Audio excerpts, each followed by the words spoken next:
do a facilitation reflection on my facilitation for the readings for week 4. Due to the COVID-19, we never got to do the inequality project, so I'm just going to focus on my reading facilitation. So overall, I got to do my facilitation with Lambert and Sana.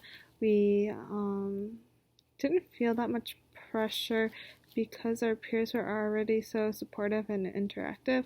It was more on honing our facilitation skills and finding just new interactive, more engaging activities for everyone to engage in, kind of just to spice things up. I guess we wanted to do something different, more fun, so like we Sana thought of doing a Kahoot to get our competitive side on, and I feel like it was just really, everyone just really enjoyed the facilitation in the end. So describing the contributions and roles, I think we all took turns as a group. It was just a group of 3 where we did all the readings, and we just kind of discussed and had a general format of what we usually do in the class, of where we have an opening question, then a way of discussing, splitting up in groups and discussing the readings, then coming back in a large group discussion, and we and then we had the activity and then closing circle, so we all took each part, and I feel like no one really I think we all equally did the work, so that was just really nice. Everyone wanted to chip in, and I don't know, I really enjoyed facilitating.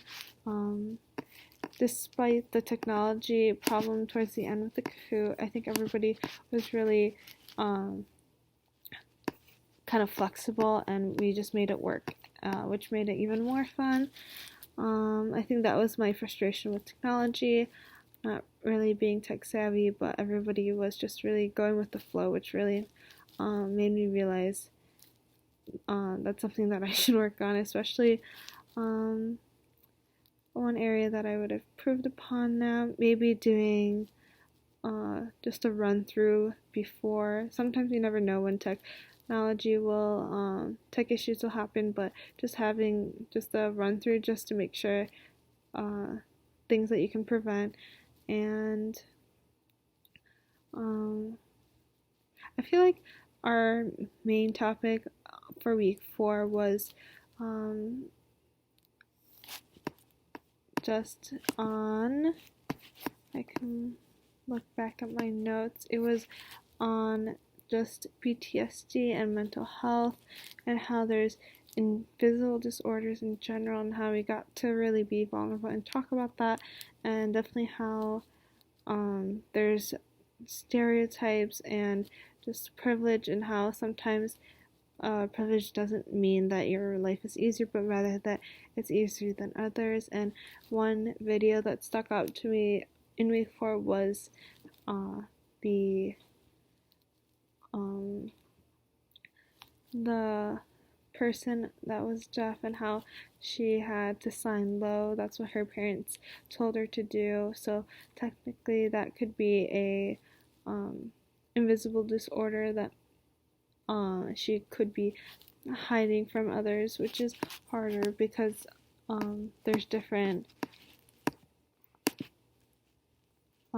situations and just like different resources that people need, but they first need to be willing to get those resources. We just have to educate the community on how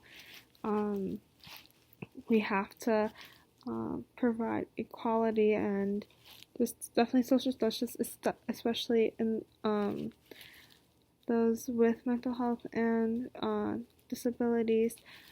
On a scale of 1 to 10, how beneficial? I think it was overall a 9. I feel like there's definitely more improvement, but I feel like a lot of people learned a lot out of our facilitation, and I was just really happy in the end on how Asana, Lambert, and I facilitated. I feel like overall, the more we practice, the better we'll get. So thank you for listening. Bye.